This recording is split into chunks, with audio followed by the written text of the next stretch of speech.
members. It's about time to make a start. Quorum's there, and I'll call the FC meeting to order. The meeting is scheduled to end at 5:30 p.m. If necessary, I will extend the meeting by no more than 15 minutes.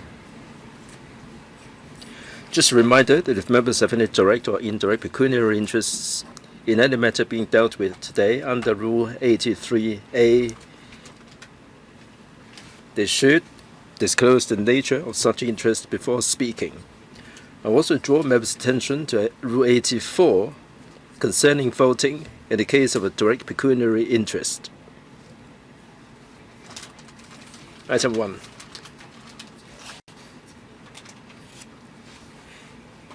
Paper FCR 2526, number 7.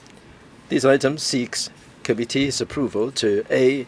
Increase the commitment of the dedicated fund on branding, upgrading, and domestic sales, or BUD fund, by $1.63 billion from $8.75 billion to $10.38 billion. B. To expand the geographical scope by increasing 8 economies, namely Saudi Arabia, Bangladesh, Egypt, Hungary, Pakistan, Kazakhstan, Mongolia, and Brazil. And C.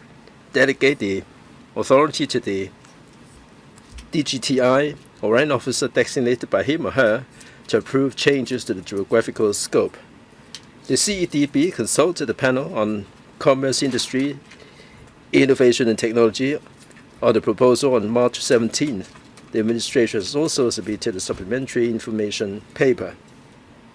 Members who wish to speak or raise questions, please press the button now. Just a reminder that after the Q&A session, I'll put the paper to the vote. Members, please keep track of the progress and return in time for the vote.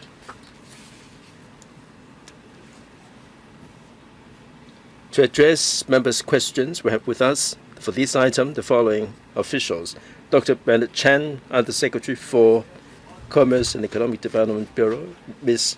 Winsome Au, Deputy Secretary; Mr. Aaron Liu, Director General of Trade and Industry; and Mr. Stephen J., Deputy Director General of Trade and Industry. Mr. Johnny Ng, please. Chairman, thank you. At its meeting held on March 17th, the panel on commerce and industry discussed the government's proposal to enhance measures for the BUD fund, as well as the proposal to inject $1.63 billion into the fund, with a view to further supporting SMEs in coping with economic transformation and seizing market opportunities. Members generally supported the administration's proposal to submit the recommendations to the FC for consideration. Members urged the administration to step up the promotion of BUD fund, further streamline the application procedures, and expedite the approval process. Members suggested that, subject to fiscal position, the administration should increase the funding proportion and ceiling of the BUD fund to enable more promising SMEs to receive support.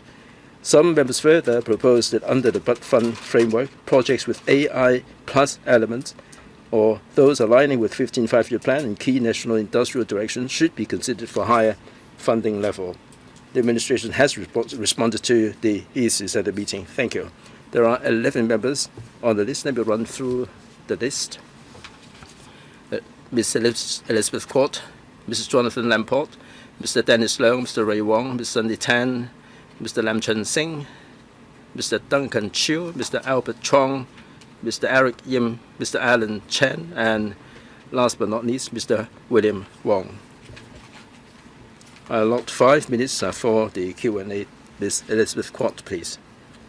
Chairman, thank you. The BUD fund has been supporting a lot of SMEs to transform themselves, upgrade themselves. I support the proposal. I'd like to reflect the industry's views.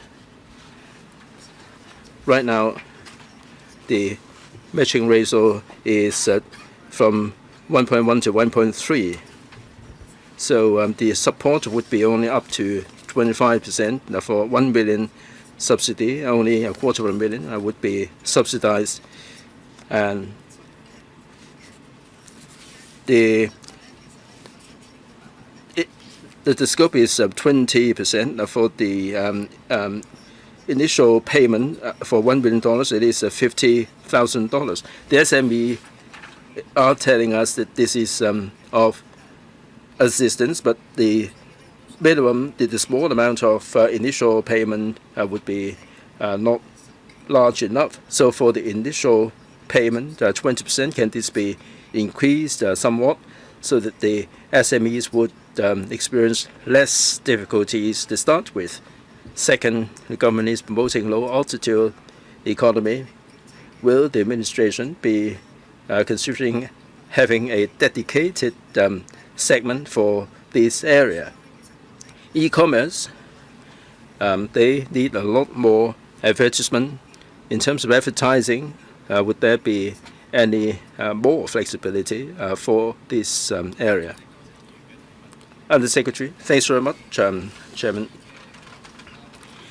This enhancement is to lower the subsidy level, and we've also improved the system a lot, and increasing the easy but fund level from 100,000 to 150,000.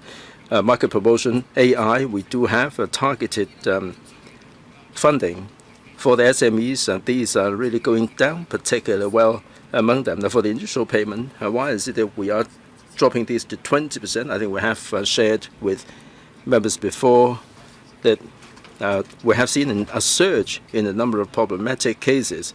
Now, for this initial payment, once this has been dispersed, the SMEs will have to follow the deliverables. They have to accomplish the work before they would be able to get the funding. So a lot of SMEs fail to measure up to scratch. So we spend a lot of efforts chasing back the money. So by dropping this to 20%, the situation has improved significantly. If the SMEs are able to achieve the deliverables, it's just only a matter of time. We will eventually disperse the funding to them. So on that score, we would have different teams reminding the SMEs in the application process, drawing their attention to the areas of concern to them. Thank you. And also, beg your pardon, Chairman, the second question, any sector-specific, like low-altitude economy, would there be any prioritization for funding? Now, the BUD doesn't make any distinction between different sectors as long as they fulfill the intent, like upgrading, restructuring, market promotion. As long as they fulfill all these criteria, they are welcome to make the application. So we have different teams. The SME reach out, the SME support centers.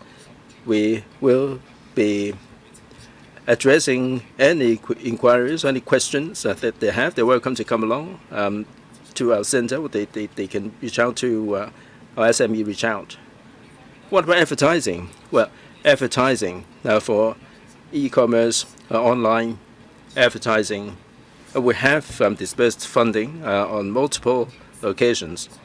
We would remind the applicants the extent to which the relaxation is. We will be covering their needs in different means.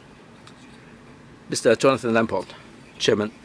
I support the enhancement measures regarding the BUD fund. I have, however, received some views from the SMEs that the efficiency is not particularly high, and it would take anything up to 10 months for the application to be approved.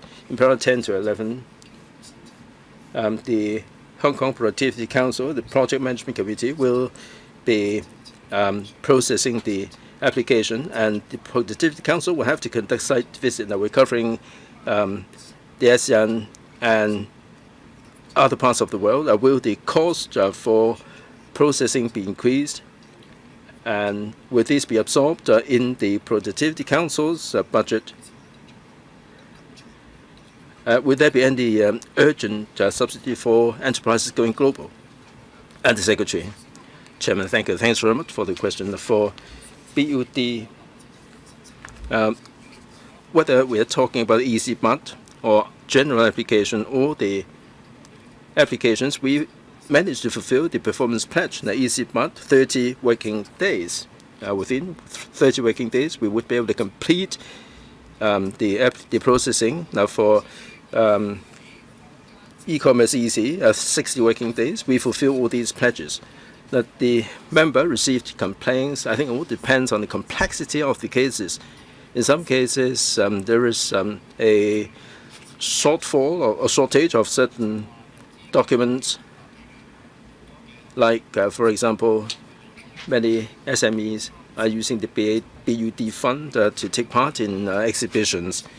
In order to lure the exhibitors, they are offering some incentives or some sponsorship and other concessions for the exhibitors. Now, all these costs will result in the expenditure lower than the actual expenditure. So the applicants will have to furnish all the relevant information to match the expenditure. And that we're talking about taxpayers' money. We have to make sure that this is judiciously spent. So in the guidelines, we do give reminders to the organizers or the applicants. Once we receive the information, we'll deal with them forthwith. We really very much like to complete the processing as soon as possible. We'll continue to liaise with the relevant parties. Any follow-up? Yes, if I may. And now this is covering Africa, Central Asia. The costs are going up significantly. Does the Hong Kong Productivity Council have the budget to absorb these costs? I defer to the DGTI. Chairman, now for the expansion of the geographical scope, we have earmarked funding for the Productivity Council, so that doesn't present any problems at all. Now, there are some cases that might take a longer time. Now, we managed to achieve the 100% the performance pledges. Sometimes the documents are not complete, and it may take 10 months, but we've been waiting for them for 9 months in these kind of cases, but we will certainly be expediting the processing. Mr. Dennis Leung. Chairman, thank you. Chairman, I speak in support of this proposal, and I also support the enhancement measures under the fund. Like the initial payment dropping from 75% to 20%, I think that would forestall a lot of the problems that we're experiencing now. Now, from the media report, we get to hear that in order to encourage people to get the 75% initial payment, they would get the money and do nothing. So, like the administration said, that would waste a lot of the resources. The paper refers to the safeguard mechanism and monitoring mechanism. So on the part of the Productivity Council, how can the oversight be enhanced? I've received a lot of cases in which they don't even sign on the dotted line. The documents will be signed by the intermediaries. And I think there should be a better oversight there. Second, going forward, we're covering the Middle East countries. How can we enhance the protection to make sure that the projects will be getting off the ground on time? This is what I'm more concerned about. Thank you for the question. First of all, the first part of the question is about the BUD vetting procedures, approval procedures. So the HKPC will first have an initial screening. The screening is to ensure there is a business in Hong Kong. So the HKPC will look into the details. They will look at the employees' records, the financial statements, or the transaction documents for the business. And then the HKPC will pass the application to an interdisciplinary across different bureaus, and this committee would then approve the application, and then it will then reach another planning management committee. Then this committee will have experts from the industry to approve and to review the application. So we have various steps, multiple steps approval process. And if there is any dishonest or incorrect statements made, we will also follow up. And then we will also require them to make an audit report so as to ensure they appropriately deploy the funds being granted to them. So it is only after all these processes then would we grant an application and grant the fund. And so about the support measures across different geographical locations. First, we have our representative office, and we have other counseling offices in different places. So they can conduct very localized market researches, and they can bring back to the administration. And also there is the support centers and also the task force for supporting the SMEs. All these are in place to support the SME for them to avoid any disruption in entering into a new market. So we also have market-specific screening. And I will defer to the director to answer. We have to make sure the funds are being deployed to the specified purposes. And so we work very closely with HKPC to have on-the-ground screening and checks. So we would scrutinize whether their specified purposes are being attained. And the addition of the locations wouldn't change the current practices. Next up, and Mr. Wong. The industry sector are in support of these measures. But we notice the return ratio now is at $1 of public fund invested would yield $11 in return. So we hope the ratio to get back to 1:1. And we notice 70% of the applications involve in businesses in the mainland China. So we cannot deviate from the focuses on mainland China. And now it takes 3 months to make an application, and it has to wait until the previous application, the auditing procedures are all finished before a new application can be processed, and it unnecessarily prolongs the application process. So can some of the regulations or the limits be relaxed so as to accommodate the expediting of the going out initiatives and the approval of the processes?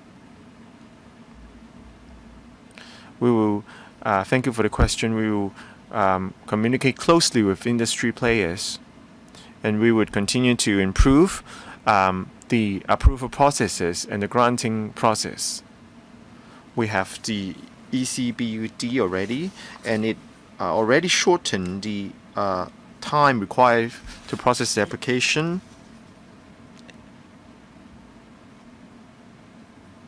And we would also streamline the processes. Perhaps we can improve the online process. And we would also make use of the theme-based websites and also our SME support centers and support task force all these are in place to help address the SME questions or the applicants' inquiries, and all these measures are directed at helping the SMEs.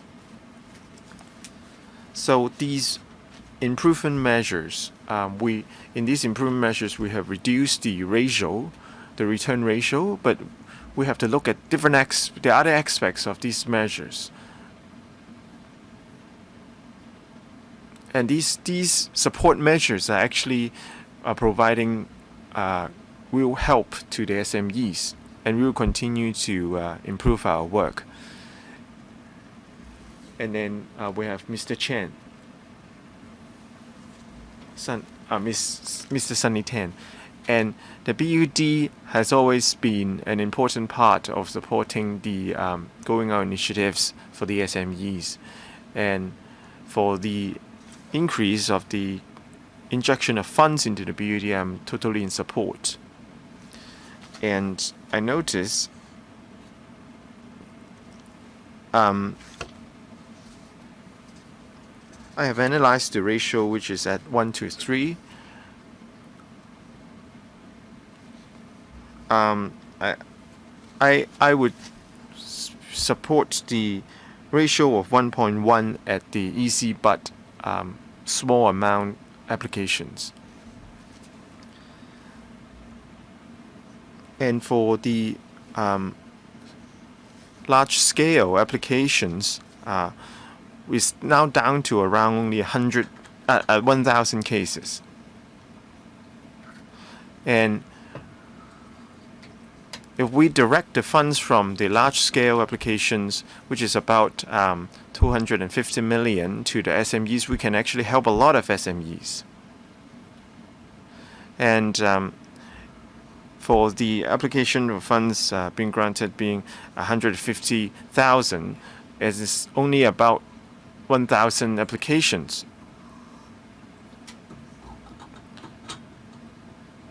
And instead of making grants to the large-scale businesses, why don't we focus on the SME so we can help more businesses? And it's 250 million we can, in extra, we can deploy to the SMEs. Thank you for members' question. We'll continue to look at the utilization rate. You see, in 2025, there's a 26% decrease in the usage rate. But we have to look that 2024 is the peak season. And other than lowering the ratio, we are also working on a lot of other measures. And we have to assess the pressure of these improvement measures on our financial capability. But we will continue to monitor the progress and to stay closely in touch with the industry players and members. I really have to speak for the industry. We have repeatedly, actually said many times, to reflect our opinions. We have clearly said that despite the improvement measures, many of them are good, but our main focus is the 3-to-1 ratio.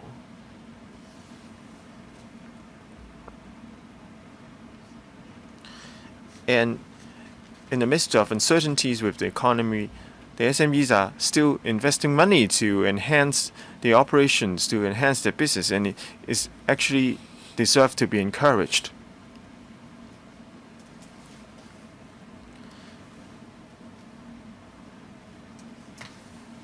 But now the administration is saying there are too many applications being made, but we actually have to accommodate for the large number of applications because they should be encouraged. But considering we have to maintain our financial sustainability, we would also try to improve as much as possible. I hope the administration can really take into account my view, because I'm only talking about 250 million after all. And Mr. Lam, And the Bud Fund in the past has provided a lot of support to the SMEs, but the ratio of subsidies and also the initial payment are considered insufficient by a lot of SMEs, though. And only the 1.6 billion is being considered in this meeting. So I'm concerned about the sustainability of the financial capability of the BUD.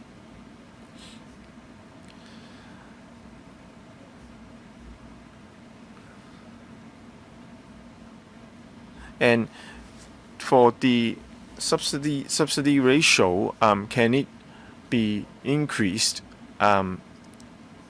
if it is proved that the funds being granted are effective?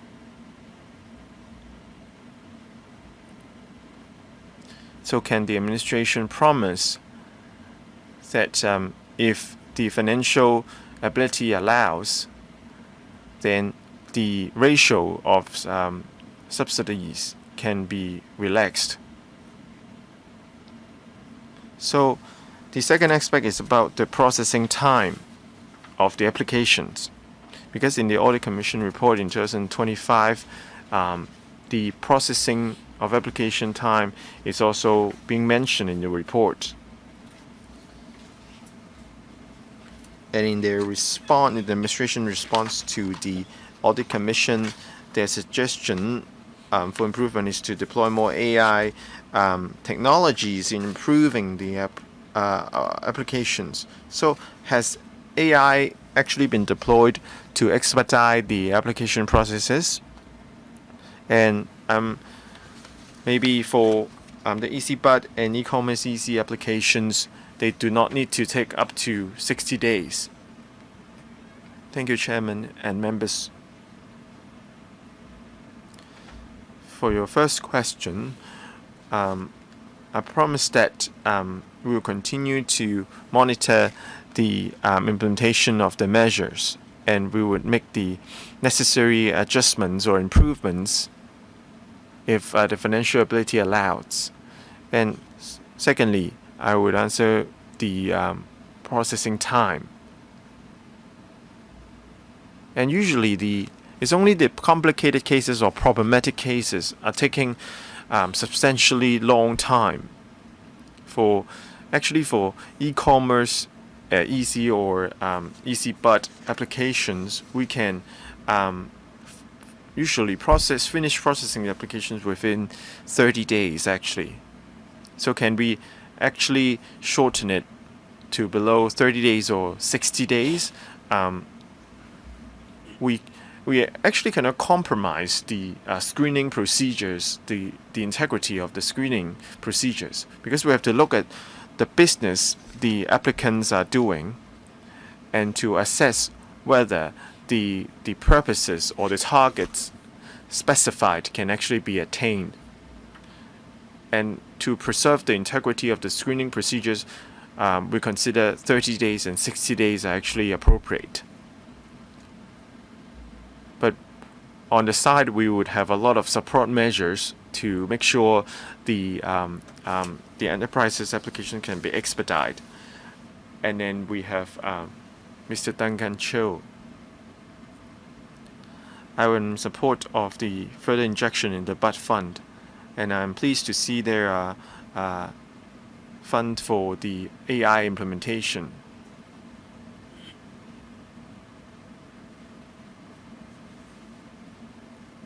But we see there's discrepancy in the application of AI in various industries. For some industries, AI may only help adding small changes or improvements to the functions of the products.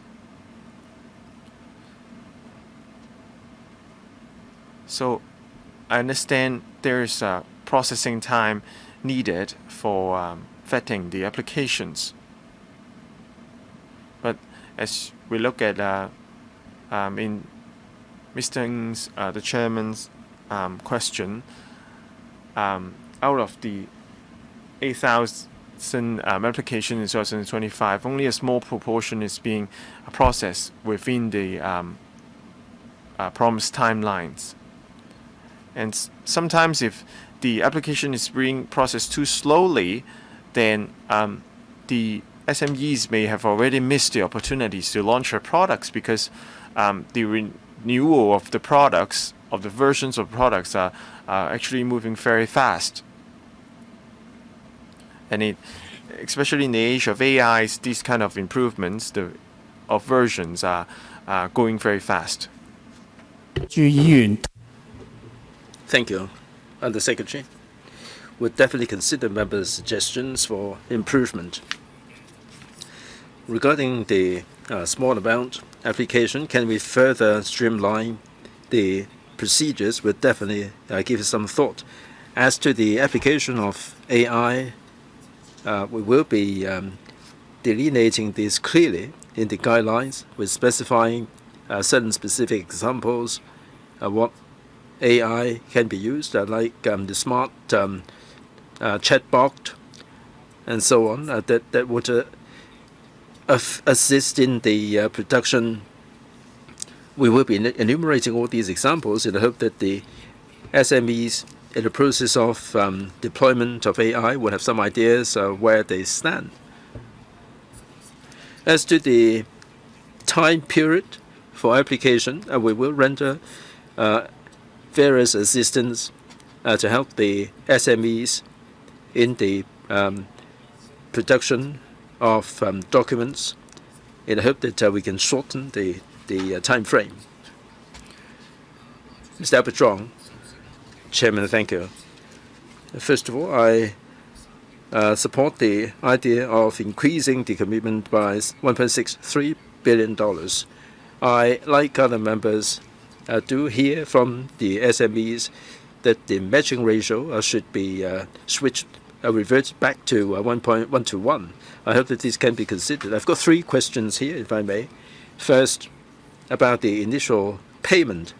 The Undersecretary said a moment ago that after 2025, because of certain problematic cases, the ratio has been reduced from 75%, or the payment has been reduced from 75% to 20%. I concur that we should judiciously use taxpayers' money. But once the review exercise has been completed, will the initial payment be switched back to 75%? That's question number 1. Second, about the geographical spread. There are 8 economies that are included. From 2018 to 2025, the geographical scope has been increased from 40 to 48, including this proposed 8. Would like to broaden the spread as much as possible. The businessmen are expanding their global business. They are very flexible and they are very efficient. Will the administration be considering opening this up to all economies instead of just covering or incorporating the economies by drips and drabs each year? Third, last year the government launched enhancement measures to support the e-commerce easy to cover ASEAN 10 countries. Will this be aligned with the Easy Bud or the Bud Fund to cover beyond the ASEAN 10 countries? Undersecretary. Right, let me address the question. The DGTIMO is to supplement in just a moment. On the question, we have the 40 economies which we signed the FTA and the IPPAs, plus these 8 economies. Now there are 48 economies that they take up 80% of the trade with Hong Kong. So to many SMEs, these are the areas where they are doing their business. So we will be supporting capacity building to, other than the funding support, we are enhancing their capacity to upgrade and improve themselves, ESG standard and so on. We'd like to support them to explore all these different markets. And when we sign the FTAs and IPPAs, we will be broadening the scope as well. So the choice of markets will only be getting more. As whether we can open up to the whole world, like we said just a moment ago, for each and every application, we have to do a lot of work beforehand, like the site visit and the examination. If you open this up to the entire world, and we may be covering markets that the SMEs may not be interested in, and that would impose a significant burden on our resources. So we will stick with our approach and do more in the way of key markets. As to the e-commerce, members must be aware that together with the TDC and our partners, we are doing a lot of work to help the SMEs to explore the e-commerce market in Asia and other parts of the world. We also have the support scheme for e-commerce. All these initiatives would help the SMEs to enhance their digital capacity.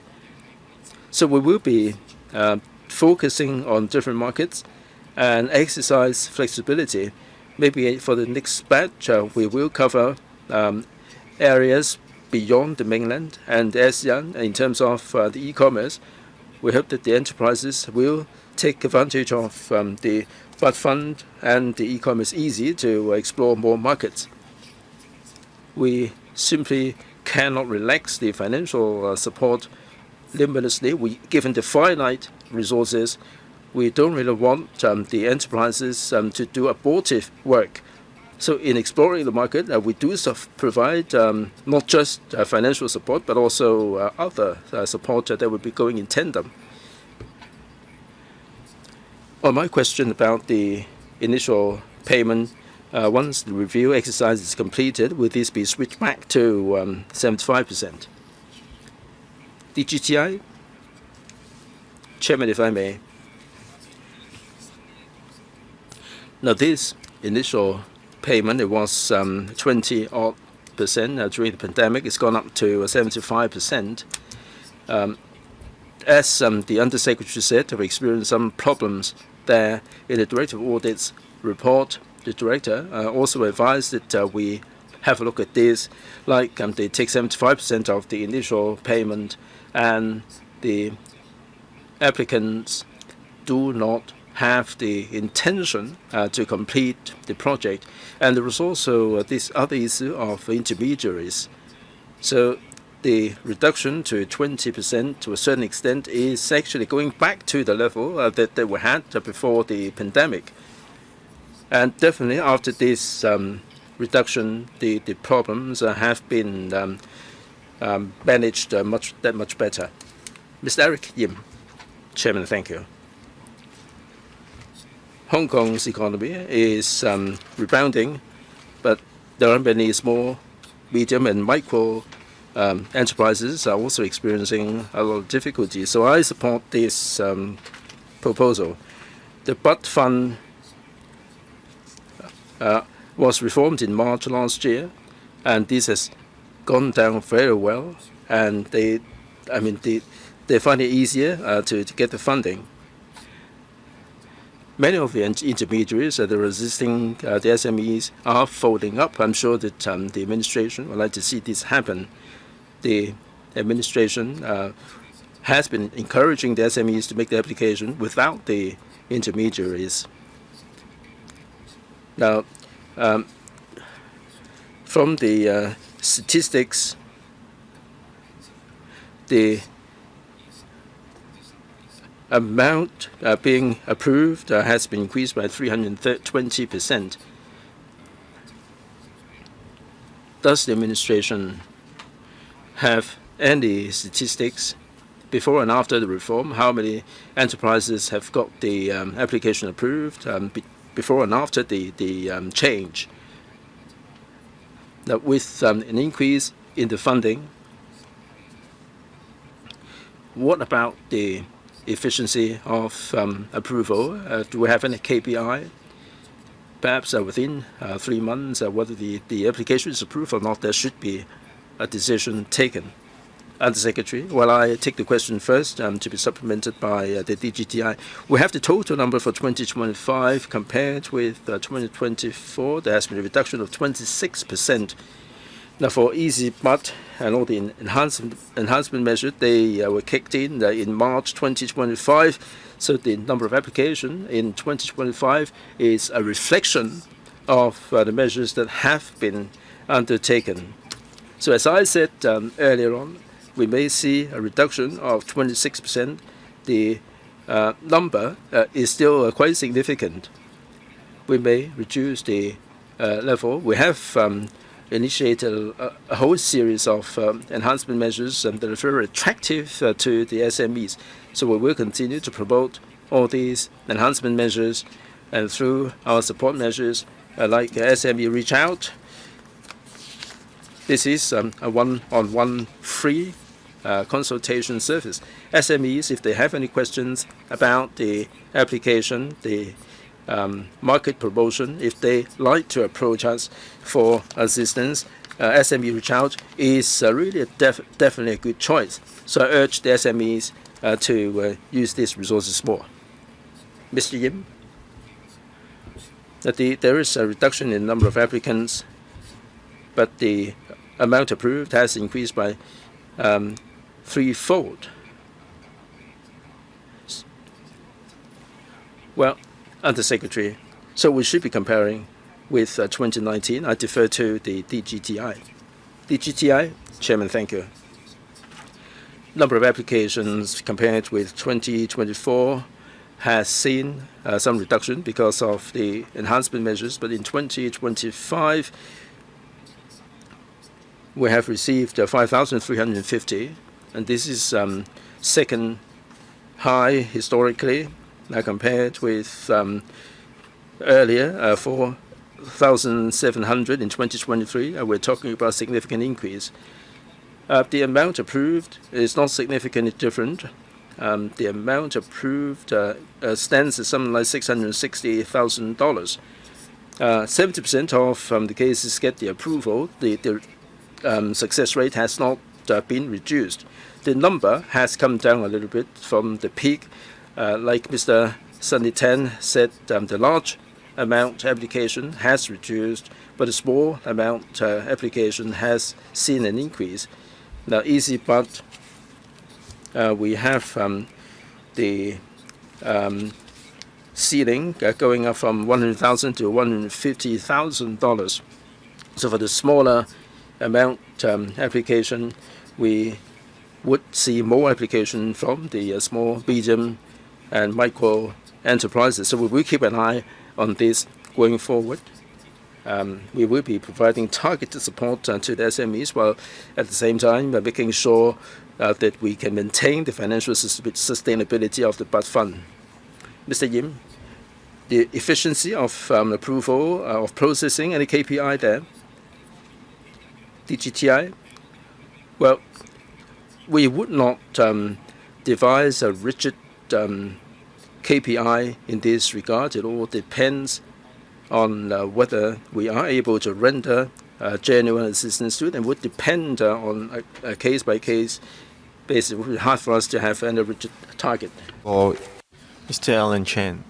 Thank you, Chairman. I have two supports and two questions.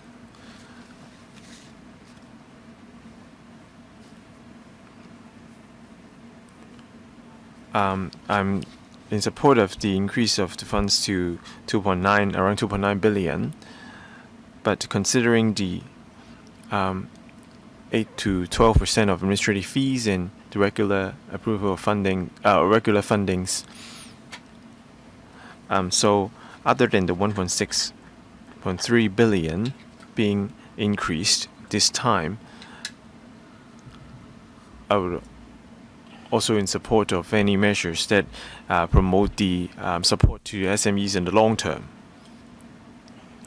And secondly, looking at the expansion of the geographical scope, Saudi Arabia, Bangladesh, or Brazil, they all have energy or agricultural product transactions with the mainland China. So they are expanding the scope to these countries are in line with the PRC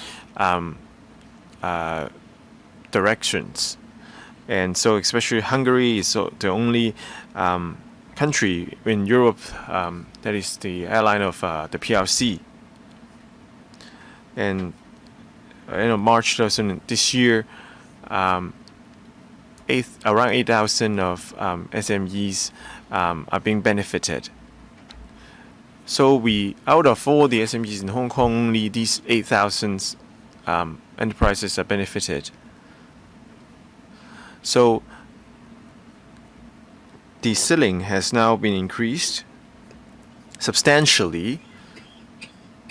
So can the administration assess whether the funds have been biased towards the large-scale enterprises, but then the SMEs may be ignored? And then after the matching ratio has been adjusted to 1.1 to 1 to 1 to 3, has deterred a lot of SMEs for applying for the funds. And the initial payment has also been decreased.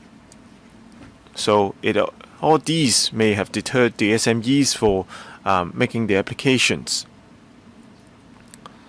So in the past, the initial payment are higher and the matching ratio is lower, so it favors the SMEs better. But then now, with the lower ratio, with the higher ratio and the lower initial payment, SMEs may be deterred from applying. And then we look at the administrative fees, to see whether is their response reasonable. Please be watchful of the time, Mr. Chan.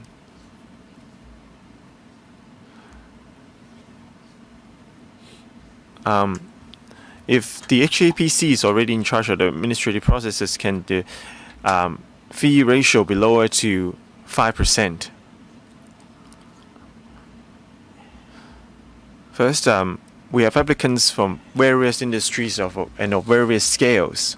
As the DGTI mentioned, we have applicants including the SMEs and micro enterprises, and these applications are on the uptrend. And as I said, we would closely monitor the operation of the BUD fund and the change in the economy to see if any further improvement measures can be made. And then I will defer to DGTI for the rest of the questions. First, I will answer about the administrative fees. So the agent for execution now is the HKPC, and the HKPC only accounts for 10% of the administrative fees actually, and the 10% ratio is even lower than the initial target of 15%. But we will continue to also look at the total number of applications, because the number of applications will affect how much need to be spent in administration.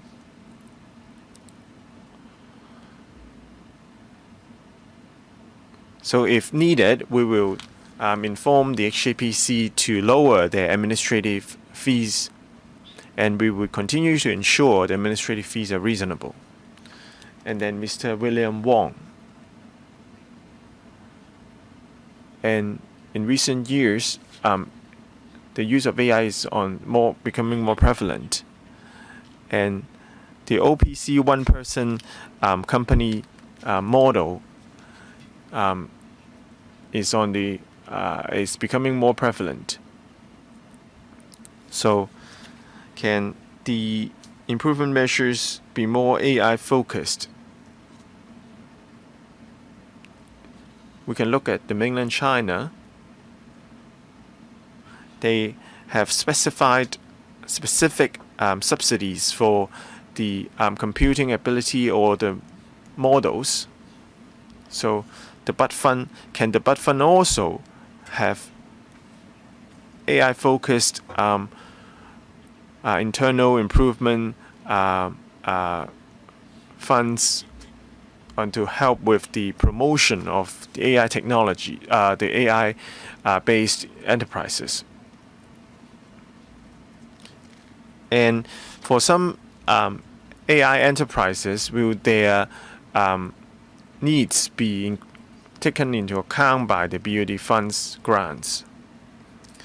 And our BOD fund is for the enterprises to expand their markets. So as long as they fall within the definition of expanding the markets, they can be included. But if the application is made for the daily operation of the enterprises, then the application will not be approved. So we have to look at how the funds are being deployed. Then we have Mr. Holden Chow. Thank you, Chairman.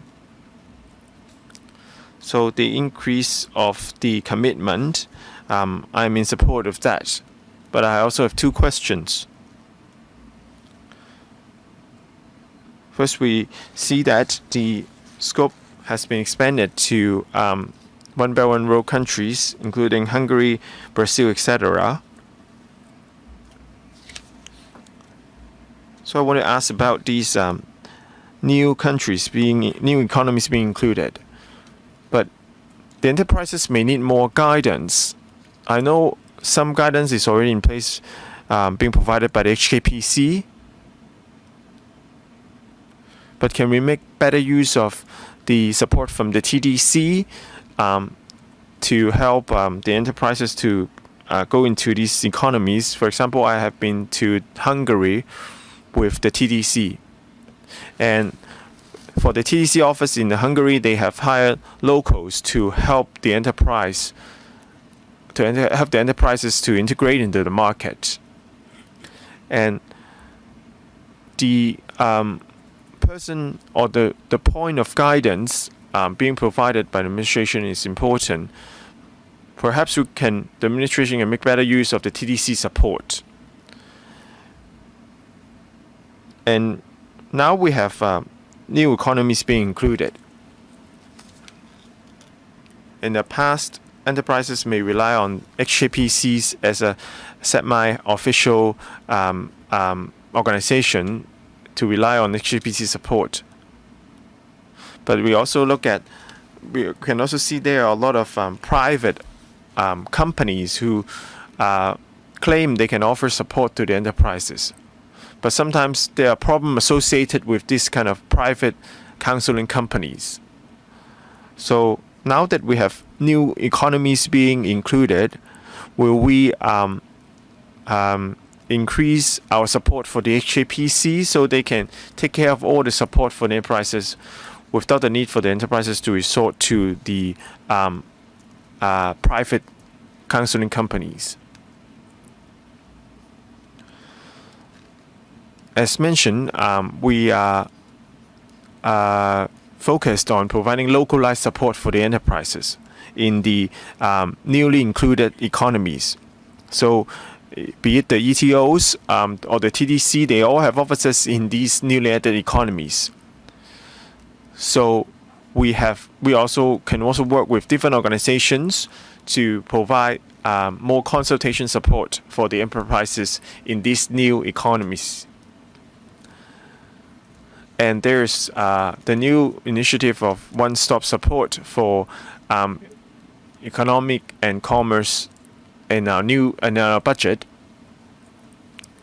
So these 8 newly included economies are also included in the one-stop initiative. So all in all, we can provide comprehensive support to the enterprises for going into these 8 newly included economies. Then I will address the problem with the private consultation companies or the agencies. We do not suggest the SMEs, the enterprises, to resort to the help of these agents, because we already have the SME outreach out in place, and in 2023 we increased our funding to the SME reach out. And in the past few years, there's a multifold increase in the enterprises being supported by the SME reach out. And we also have the support centers for the SMEs. These are all the resources the SMEs can use. Then we have Mr. Yu Pak Leung. I'm in support of the these improvement measures because it can help the SMEs to better grasp the opportunities to expand into different markets. And I'm particularly in support of the expansion of the geographical scope because the Middle East or the Central Asian markets are great areas with great potential. We're also actively helping SMEs to break into these markets. But I'm concerned with the efficiency of approving the applications. And I know the administration also have a meeting to communicate with the tourism industry because in the past some industry players in the tourism industry have not been able to apply for the funds.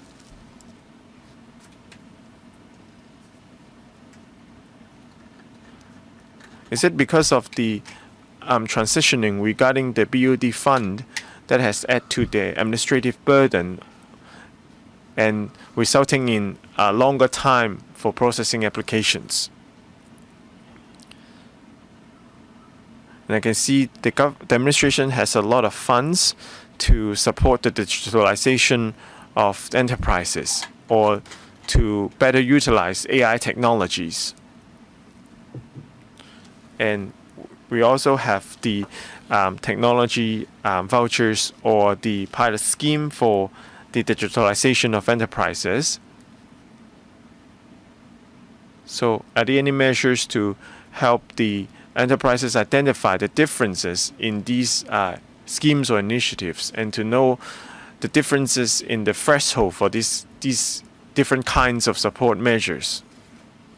Sometimes the applications to the different schemes or funds are mutually exclusive. So can we offer more help for the enterprises and SMEs to better understand what measures funds or schemes are in place to help them? Under Secretary, please. In short, measures are already in place and we continue to improve them. Especially for the SME outreach, they are the exact task force that is going out, reaching out to the SMEs and different industry players, and they are explaining which funds or scheme are suitable for them to apply. And we can also work more closely with the tourism industry and to arrange for perhaps a talk with the representatives from tourism. I would like to remind members that there are only 3 members waiting to speak. And after Ms. Khan's question, we will put this motion to vote. Mr. Hong Kam Yin. Chairman, thank you. I support the administration's proposal to increase the commitment of the Bud Fund by 1.63 billion from 8.75 billion to 10.38 billion, and also the expansion of the geographical scope and the delegation of authority to DGTI regarding the expansion of the geographical scope. Definitely this will assist the SMEs. The SMEs are telling us that the matching ratio of 1 to 3 is not good enough. I hope that the administration will consider their aspiration to lower the matching ratio. Second, in future, Will you also cover the SMEs attending the technological courses or sessions and incorporate that into the subsidy? Third, on the 26th of February, I wrote to the administration.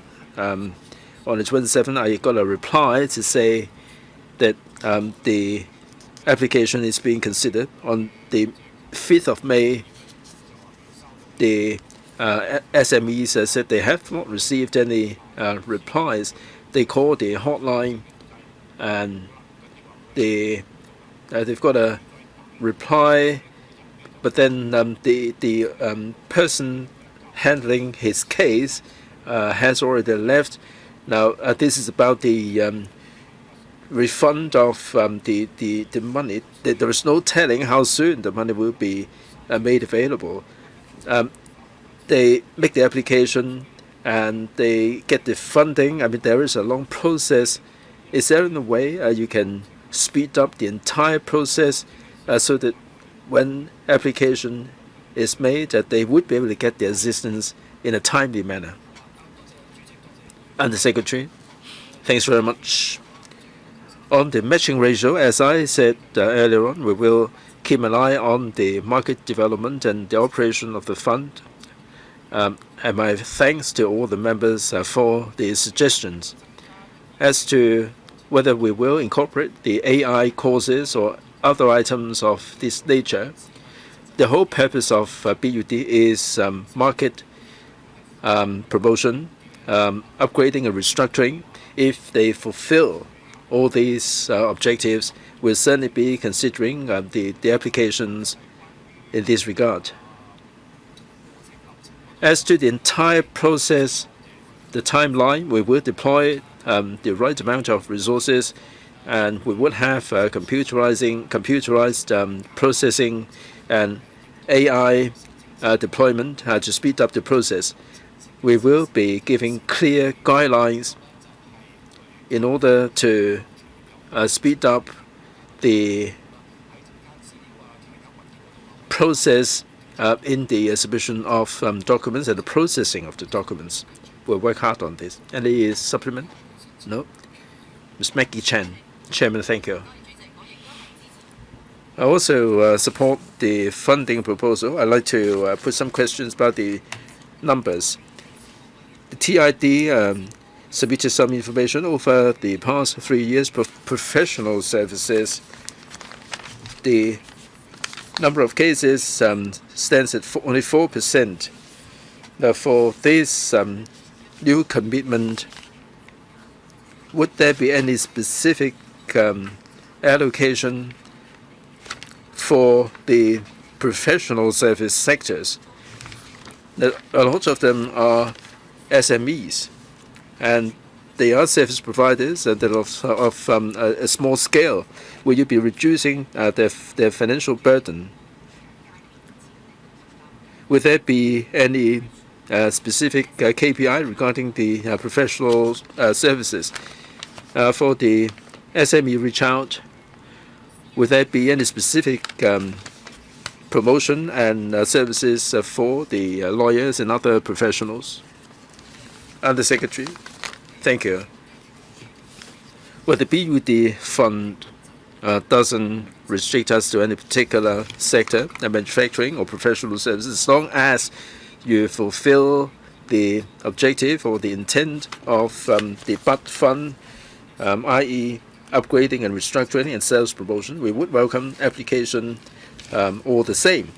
Like I said, we do have a different support platform to disseminate the right information to the SMEs and also the professional sector represented by Maggie. And a supplement, if I may, Chairman. My question is, over the past 3 years, only 4% are for the professional services. Have you tried to ascertain why this is the case? Under Secretary or DGTI? DGTI. Chairman, thank you. Basically, this is an external-oriented fund, and we have economies with which we sign the FTA and IPPAs, and for the professionals, this may be a little bit unfamiliar. That explains the smaller number. But like the Undersecretary said a moment ago, if the professional sector would like to go global, they're welcome to put in the application under the BUD fund. I will certainly convey the opinion to the Productivity Council, the industry support section, for them to do more promotion. Ms. Chen, thank you very much for the reply. I'd like to make a request here. Our professional sector is also going global, and I hope that for these applications,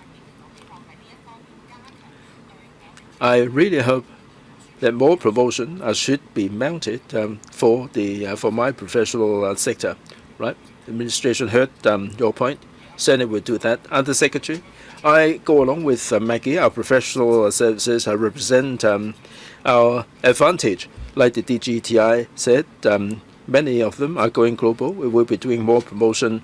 The TDC, as you're probably aware, has launched a cross-sectoral platform covering a wide variety of sectors, financial, legal, tech sector, and other sectors.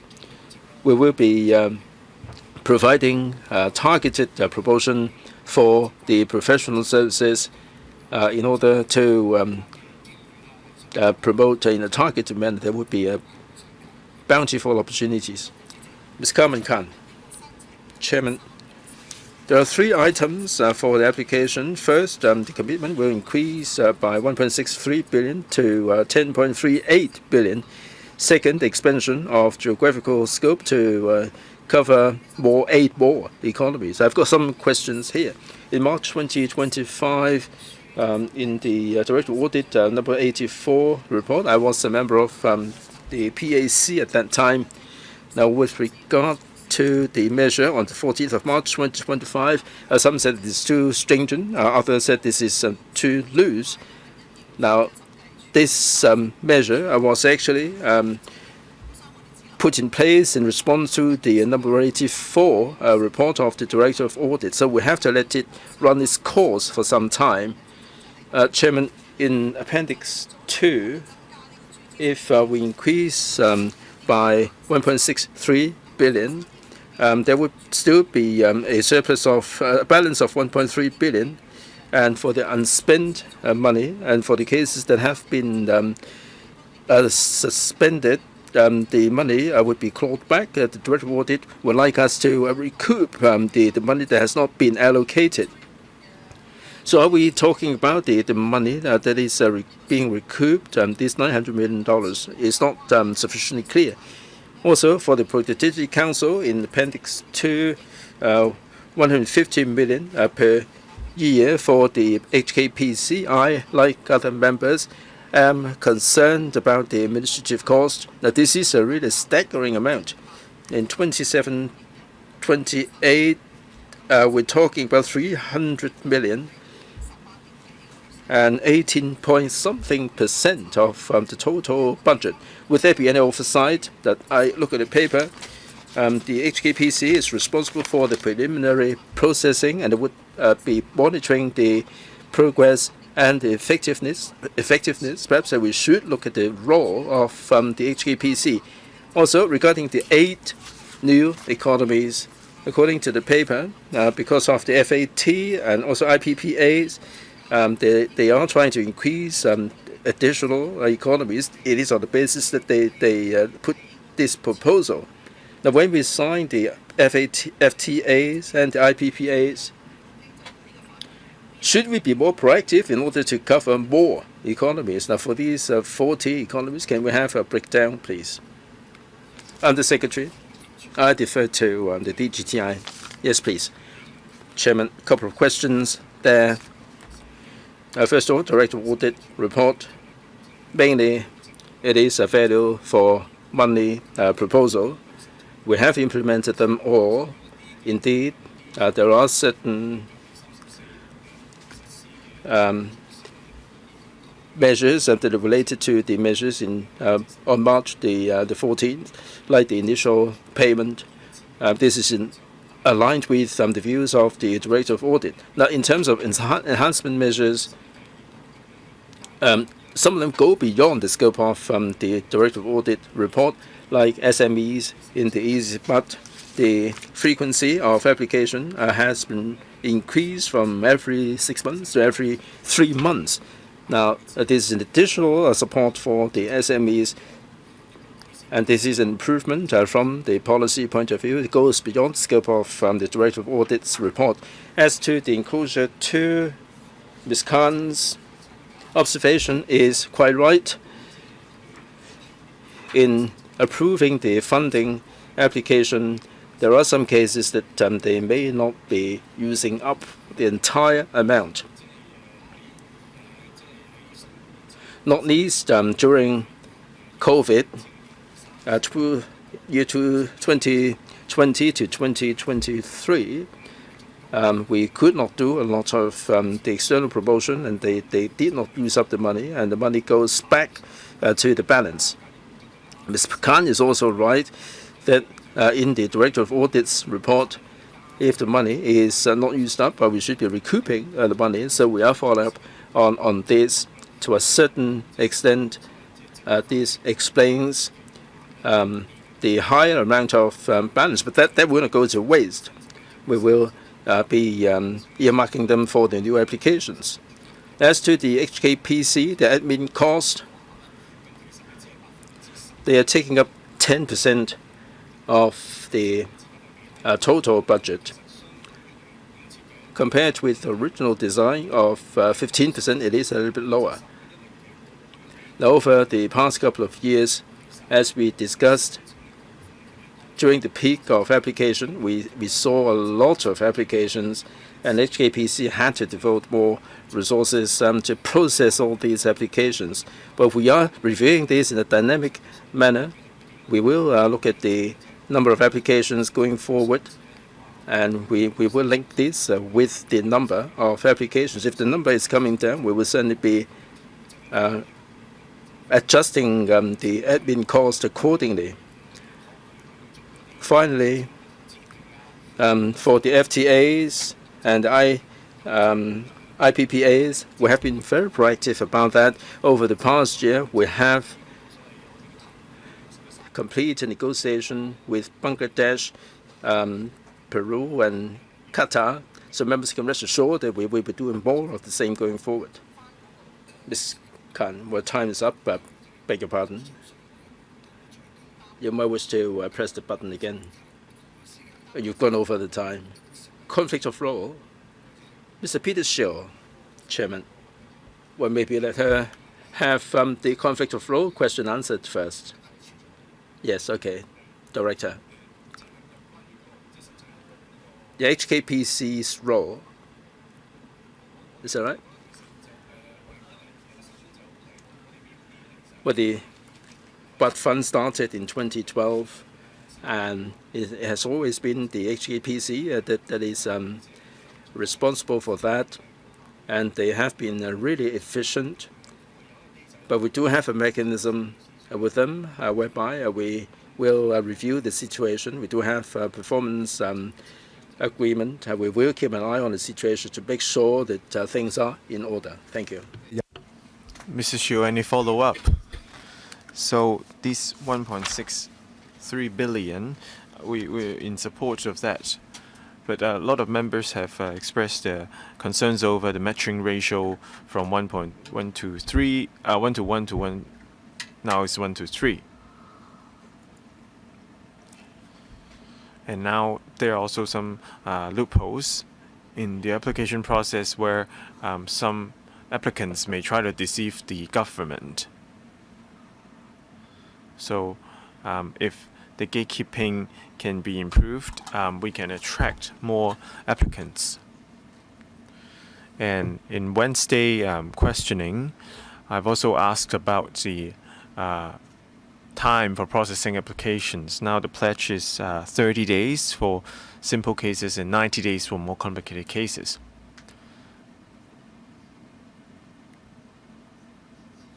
But a lot of requisitions before the applicants make the applications are repetitive and very complicated.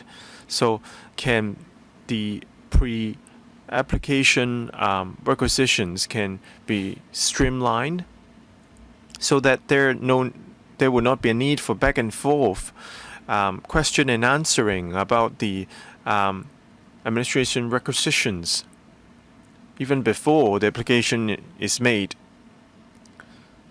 Thank you, Chairman and members. Yes, we will take into account your suggestions. Now on the BUD Fund website, there are actually already a lot of example of successful cases and different tips for the applicants. But I will take into account members' opinions, and we would take into account all these views and make improvements. I now put the FCR bracket 2026 and 27 put it to vote. Those in support, please raise their hands, and for those in opposed, please put up their hands. Majority of members are in support of this item.